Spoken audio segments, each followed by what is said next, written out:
Welcome back to another episode of Behind the Anchor. I'm Noah McLane, and of course, we are finally back in action after some bye-week blues. No doubt. With head coach Jim Fleming. And coach, as always, how are we doing? We're doing good. First time I've seen you without a ball cap on. That was a little surprising. I know. We got the mustache. We got the no ball cap. I'm trying to figure out what you look like, man. Maybe Marky Mark. I don't know.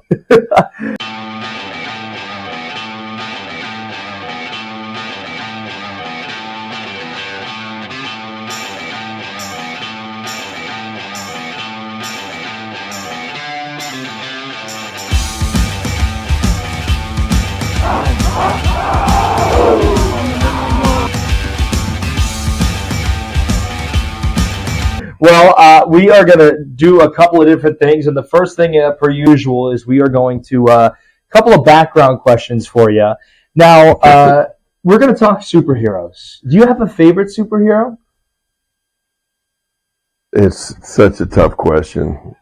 There's a lot. I'm thinking about which ones are there. I mean, you recognize I have gray hair, and I used to watch the real Superman. Yep. Leap tall buildings in a single bound, run faster than a locomotive, whatever it was. And I found out that building was filmed up in Providence. Wow. So I guess I got to go very simple, Superman. Well, there you go. More powerful than a locomotive. Faster than a speeding bullet. Able to leap tall buildings in a single bound. You got it. I used to watch those. My parents gave them to me on cartoons, on video. Well, this was video. This was old school. Yep, I still remember. Exactly. Yeah. Now, if you could have a superpower, what would it be and why? Superpower would be to be able to,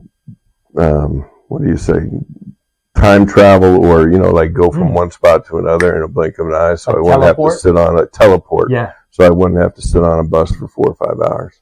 That's a very good answer. Done deal. Gone. Yeah, absolutely.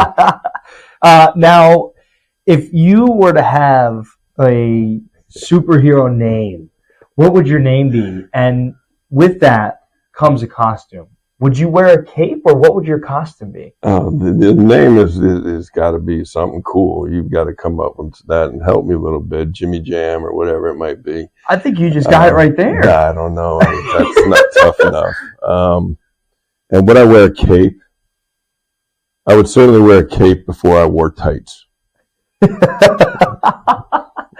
There are a lot of tights in superheroes. Lots of them. Yeah, lots of them. Not happening. No.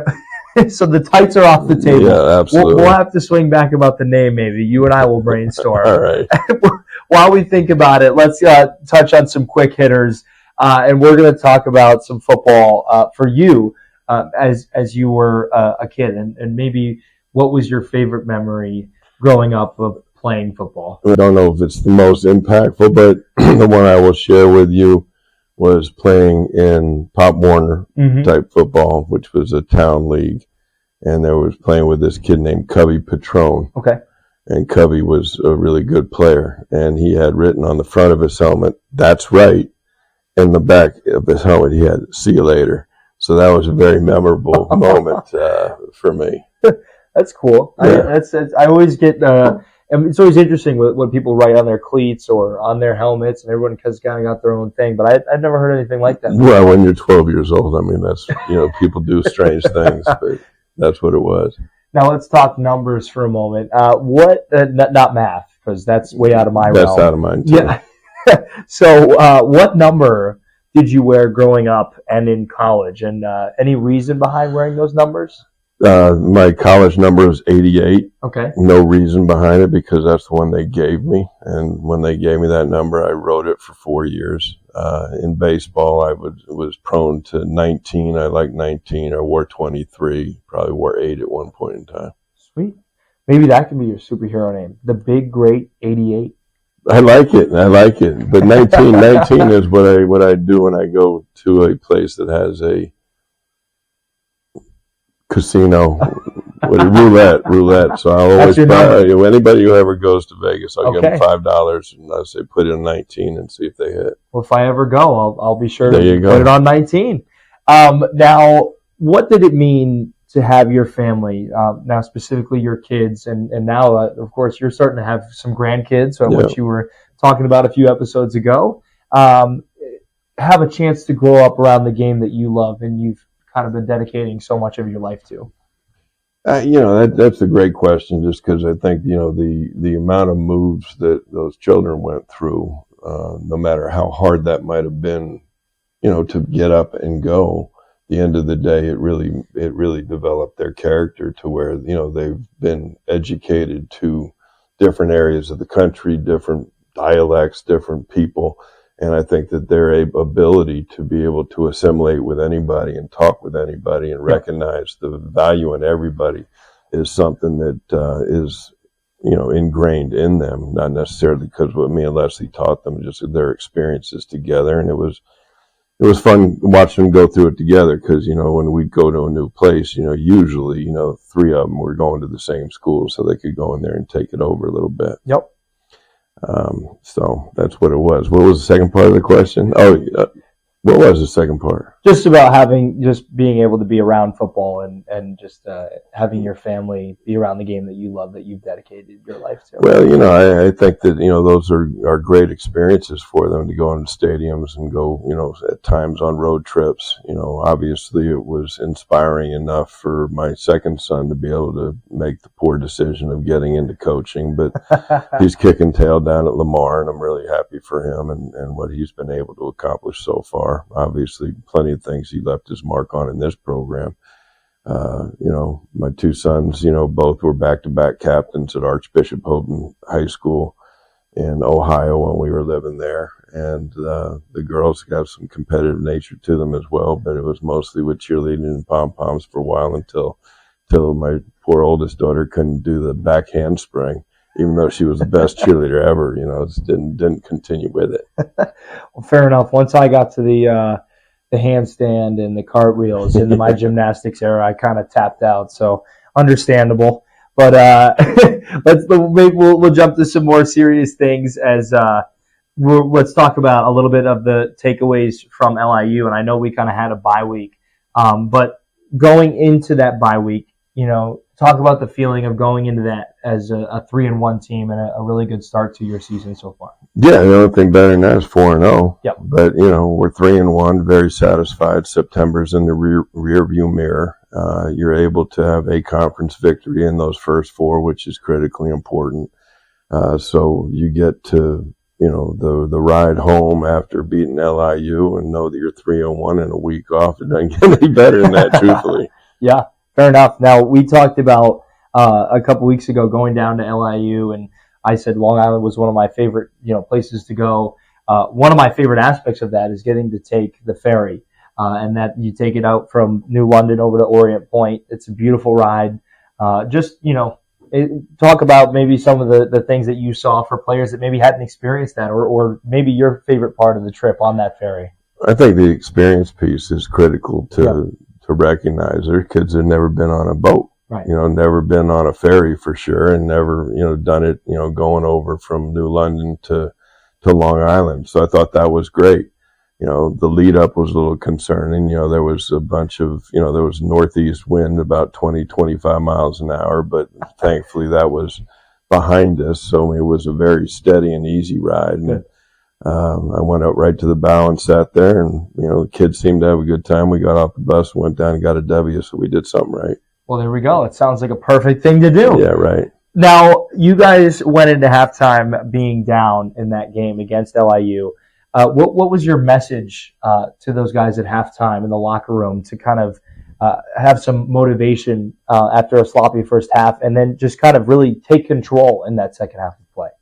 Well, I think, you go through on the road into a place that's, we're in a gym. It's a very hard situation. Not that impacted us tremendously in the first half, and we just didn't play extremely well.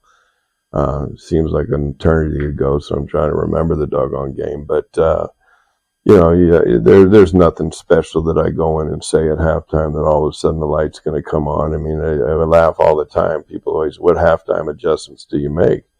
And, certainly there are times when you have to make significant adjustments and then redirect how you're going to attack offensively or defend, or in special teams, wherever it may be. But, sometimes it's just going out and executing a little cleaner. And I heard, my compadre up in Bryant, Chris Merritt, who I think is doing a nice job up there. He said on the press conference the other day, he said, the football adage is if at first you don't succeed, try doing what your coach told you to. And I think that there was a little bit of that going on. And I think we uncovered the need for us to be able to get our running backs going, which I thought was the biggest piece of the game. Yep. Now kind of bouncing off of that point there, 3 fourth quarter touchdowns. That was the explosion of offense kind of down the stretch there. Paved that way for that victory to come into just happening, I guess. And when you talk about the sideline, when that's happening towards the end of the game, what kind of energy does that bring for you as a head coach, and just for kind of what you see around you when both your offense and defense are just executing well, and you guys walk away with that end of victory? I mean, those are the things you look for. You look for a team that doesn't panic when you're down, doesn't get too high or too low, and certainly celebrate your victories and celebrate the good moments, but, put the bad ones behind you. I thought we were steady Eddie on the, going in at halftime, no panic, no worry. We just came out and did our job. But when you go, hey, goal line stand, and then you're running the ball and you're getting physical and doing those kinds of things, I think those are the things that get, your team really juiced up. I know that our offensive line likes to do that. Let me come off the ball and maul somebody. And I thought, late in the game, we were doing a good job of that coming off the rock. And then obviously Malik, Dion, Gabe, they all did a nice job contributing. And then Hunter came in and, operated the offense, dumped a couple balls here and there, and kept the drives alive. So it was good. It was all 3 phases. It kind of came together, and that's what we try to capture every week. Yep. Now, we talked about the importance of taking every opponent seriously, and you alluded to records can be deceiving. When you talk about a team like LIU that can't be overlooked, and they play above their record. That's a team that their record may be one thing, but their talent on the field certainly can showcase another. How significant was that win before you guys head into a bye week to kind of just say, hey, we feel good where we're at as a program right now? I mean, critically, there's a big difference between 2-2 and 3-1. Yep. I think, your national recognition, all the things you're trying to do during the course of the season is put yourself into the conversation in November. I mean, I could care less. I mean, they got people, how they rank them, who's paying attention. I don't know those things. I know that you want to be in the conversation when we get to November. And so, I mean, it was very important that way. I mean, you see the rankings, we get ourselves up, and, all that's rap quiz, and you've heard that before. Yep. But, I mean, it's important to be in the conversation and continue to stay there, and the only way you do it is by winning. Now, we talk about football against LIU, and, of course, this coming weekend we have another fantastic matchup ahead of us. But let's jump back to this previous week for some bye week blues, as we talked about. Now, for you, and quite honestly, for everyone who loves the game, we know there's nothing better than being on the sideline for a Saturday game. It's a heck of a feeling. But for you as a head coach and the staff as a whole, what does that bye week kind of look like? And as you guys realize, hey, we don't have a game this weekend. Well, I give it to exactly what we did. We brought the kids in on Sunday and had them lift. Where normally a Sunday off operation. Coaches got a chance to get out and recruit Monday, Tuesday, and some of Wednesday. Gave the kids off 2 days. Really, they lifted Sunday, but we went Monday, Tuesday, nothing associated with football. We did one presentation about the importance of voting, those kinds of things. And then, we got back at it, light practice on Wednesday, and 2 regular practices, Thursday and Friday, banged around a little bit on Friday, and it was good. And then sent them home for the weekend or wherever they wanted to go for 2 days off as well. What it does for the coaches, it lets them, we still stay in the groove of trying to game plan and get ahead of the next opponent. Yep. But, you still have to wait on the Saturday game to make sure everything matches up.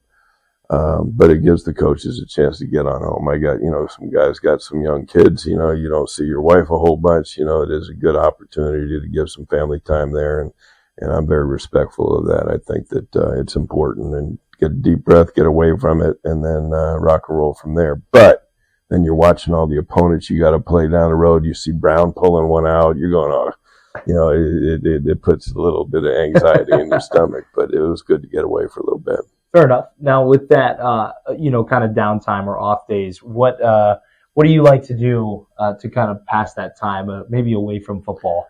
Well, I mean, the off day was really Saturday and half a Sunday. Obviously my life has changed a little bit with, wanting to go see grandkids and all. But, what I did on Saturday mornings, I got on a big bike ride around Jamestown, cruised around a little bit, and then I got back home and witnessed what Leslie Fleming does on Saturday game days when I'm not there. She had her dips all laid out, and we sat there and watched football all afternoon. So it was a good day. Well, good. Now, in that game, we bounced back to, we talked about the offense kind of coming alive in that fourth quarter. Now, a lot of flashes of potential. I know there's certainly some things that have been voiced as still need to be worked out as to any team at any level. But those flashes, how do you utilize the bye week to kind of make sure that those flashes turn into consistency to complement that defense that has been stellar for this entire season, and just remain consistent for the rest of every opponent that you face?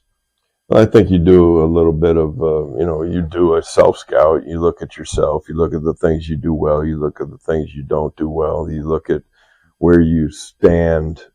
And statistics don't mean everything, but there's a couple that we really have to correct. -8 in the turnover margin and a 3-1 football team just doesn't compute. Yeah.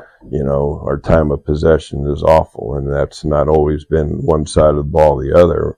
In fact, it is one side of the ball, the other. Last time at LIU, we just didn't get off the field enough to be able to get enough touches for our offense. And the previous games, the offense couldn't maintain enough. And, yep. So I think that those two things need to change. I think you look at, it's always looking at your personnel and how you utilize them, but that's not going to change a whole bunch. So right. It's mostly just what you look at and what are the areas for improvement, try to identify those, make you clear those to the coaches and the players, and then try to set up practices accordingly to be able to address those issues. Now, obviously, I know that there is some downfall to talk about the rankings and everything in that sense, but there's also a positive side of that of now you're 3-1, you're in the rankings and climbing. How much of a momentum do you feel that brings to an organization like you guys do, and where you're at in an early, well, not even early anymore, a decent way into our season? Yeah, I think it's, it's nice to be recognized. These kids work extremely hard. They want to be recognized as a level of performance that is worthy of national rankings. What do they do for you right now? Nothing other than, like I said before, keep you in the conversation. But, it's good. It's good for our fans. It's good for, our school. Our school is proud to have a top 25 football team. Oh. Let's be there at the end of the year. Let's win the championship. Those are the things that we look at internally. But certainly anytime you can represent your institution, URI, all right, put it in a national picture through sports. It's always been an adage of mine and everybody who's gone before me is that, when people get up Sunday morning, they don't look up to see how the business school is doing, or they don't look up to see how, the economics, enrollment is. They look to see who won the football game. Right. And that's helpful to put us up there and then continue to get more publicity because of what you've earned so far in this season. But, once you're up there, keep working to go lower, but just don't knock yourself out. Great answer. Yeah. I love that. Now let's jump into this week, because now it's the bye week is behind us, and this week we have another tough opponent in Hampton. And when you talk about preparation for that, what kind of a practice week for you as a head coach? Having had so much time, what kind of a practice week can we expect out of your squad this week? Well, we did what we did last week, and did it for a purpose. Wanted to keep everything else consistent for what happens this week. So we just went out. It's a normal week of practice for us. Monday Monday and spiders, and just get kind of reacclimated and hit a couple of specialty things on special teams. And then we've had 3 really good practices so far. And I think that's encouraging. And you got to finish off with a nice practice tomorrow. And then we got to get on a plane, go down to Virginia. And we got to take care of business. But I mean, it's the message is really where we know we're a good football team now. What does it take to be great? What is the difference? What are the steps you need to take? And it's very clear, they love playing football. They love to play together. They've hung through some adverse situations and come out on the right side. So all that's good. But you want to be great, we got to go on the road. You have to execute in all 3 phases, put it together, and go win. And, a win is a win. But a resounding win, a solid from start to finish win is really what I'm looking for. Hampton enters at 3-2, and they're hoping to bounce back after a pretty tough loss to William and Mary. What kind of game are you expecting out of a team like Hampton this coming Saturday? I'm expecting their best. Yep. You always do. You got to remember in that game, it got lopsided at the end. It was 21-7 with like 3 minutes left to go in the third quarter. There was plenty of opportunities that they had. They're talented. They're playing hard. They ran into a buzzsaw against a very good team. We've had a couple of days like that versus William and Mary, but it's going to be a tough out. Anytime, that's what I told them this morning. I said, anytime you have to go on the road, you have to go in there and you got to be tight and you got to be able to go ahead and make sure you leave no doubt, because you're already 7 points down just being on the road, and you're going against a good football team that's hungry. And, it's conference games, so it's for real now. These are championship level games each and every time you play in the conference. And I say that from the experience. 4-4 in our conference doesn't get it done. 5-3 is questionable. Yeah. But for us, right, we got to continue to break the ceiling, and that's been kept on us for quite some time, and that's why this one's huge. This one's just as big as New Hampshire. It's just as big as anybody else in the conference. Well, fantastic. And first things first, thank you for sitting down with us today. We wish you the best of luck on Saturday. And all right, guys, well, welcome back, as we have a very special guest today. And for the first time, we'd like to welcome defensive back coach Henry Yianakopolos. And first thing, Coach, thanks for joining us today. Hey, thank you, brother. I appreciate you having me on. Of course, man. Now, let's jump right into things. What excites you the most about having a privilege coaching players such as Frederick Millay and, of course, so many more? Yeah, it's an honor for me. It was a different transition, right? Coming coach back where I played, but guys like Freddie, I played with that kid, yep, for 4 years. So just being able to coach him, kind of having those conversations that I had, with him as a player, and now being able to have those conversations in more depth as a coach, it's kind of a blessing to be able to do that with him. Have those conversations now from a coach mindset. It's a little bit different. And then Bray Price, he brings in such a mindset to the game, a student of the game, willingness to just prepare well, and understands the game at a different level than a lot of athletes and stuff. So it's fun to coach those guys. And, as a player, I was a high IQ guy. So to see those guys being able to do that stuff, I can relate to them and stuff and be able to talk to them on that level, which is great. Yeah, now just to kind of touch on your last point there, how much of a benefit do you think as a coach who played with or, for the same team as these guys that you're now coaching, how much of a benefit do you think that is for these guys to have that trust in you, that that, or they know rather, that you had that same buy-in to what they're buying into now? Yeah, it's huge. I mean, our word is trust, right, on our defense. And that trust and respect is something I had to earn from them. I have guys that I did play with, so, that respect was there as I was a captain for them. And then the new guys, I was an assistant last year, so I was around these guys, right? But some transfers and whatnot that we brought in, I had to earn that trust, earn that respect. Yep. But the idea is that they understand I've been through everything that they're going through now. Right. I've been in the system. I played in it for 4 years, and now I'm coaching it, and understanding it at that level to be able to push that to them. They're not getting a coach, that's coming into a new system. Yep. I've been here. I've done it. I can relate to them at that level. I know what happened on the field during specific plays and the schemes. I can relate to it that way. So it goes a long way when kids ask me questions about, how did you feel during this? I'm like, well, when I played, I could do this. Or now I understand how you feel when you're playing it like this. Let's make this adjustment. So right. It's a big deal. It feels really good. It's great. Awesome. Now there's a phrase that's kind of been flying around the team since training camp. and that's bring the juice. And we're not talking about, for those of you at home, bringing the OJ or the apple juice. We're talking about bringing the energy. What if someone were to walk into your program and watch you on the sideline or during a practice? What is your bring the juice mentality to this organization? I mean, juice is everything, man. It's a contagious energy, a positive energy that a program has to just influence everybody around you. I'm a big juice guy. Dude, you hear guys going around, and it's just like, that is what I'm all about. And I think that a reason that I was able to kind of secure this job and whatnot is because of my energy. Am I able to like kind of push that towards everybody? Yeah. Okay. So, all room, right? We break it down on juice. You can see our creed right there. Juice is the title of it. Okay. So that's a big thing for all room, especially, coming from something that had overlap from last year. But juice is everything, man. I think it's crazy that we live in a world where people are afraid to bring positive energy, not talk to people, not say hello to people, not give respect to everybody around them. Like, you're walking down the street and you see somebody, you're not going to say hello to them, ask how their day was. I think that's an unbelievable thing that people don't do that. And it cheers somebody up if you're able to say hello to them and just ask them how they're doing, regardless if you know them or not. Right. We live on this world, right? God put us on this earth to push a message forward and to be positive. So I think it's important that positive juice, and juice is something that we push, man. I love juice. I love juice at any hour of the day, man. You'll catch me just like this. It's all right. Well, that's fantastic. I love that. That's one of the best answers I think I've ever heard to any question we've asked. So, amen to that in the first place. And to follow that, now following up when you move on from your playing career into coaching and here at Rhody, what does it mean to return? And I know we've kind of touched up on this, but return to a program that you dedicated so much to, such as Rhode Island. I got a ridiculous amount of pride in this place, man. It's this place means a lot to me. I bleed Keeney, bro.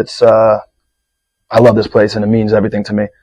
The best thing for me about that is, like, when I'm recruiting, these kids know I'm not selling them anything that's fake.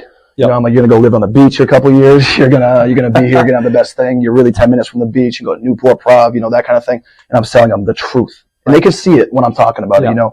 There's coaches that go in there and they're at a new school and they kind of got to sell something that they're not really familiar with. Man, I know the school like the back of my hand. Awesome. Okay, I know everything about this. I can tell them what professor they have. They go to class math 101. I had that teacher. You know what I mean? It's things like that the relatability and the experience I have here makes it second to none in terms of pride. So that experience, it goes a long way, dude, and a reason why I believe that I was able to kind of take this job and kind of run with it a little bit. Fantastic. Now, for the final question we have for you, just a bit of a joking question here, but now you used to have some of the best flow game that we've ever seen. I appreciate that. This is the old Coach Yianni. And, well, Coach, the question that everybody is wondering is will it come back? It's a good question, man. And if you can't tell, my hair's a little full. I'm growing it out right now, actually. So it's going to come back. I'm not going to go that long.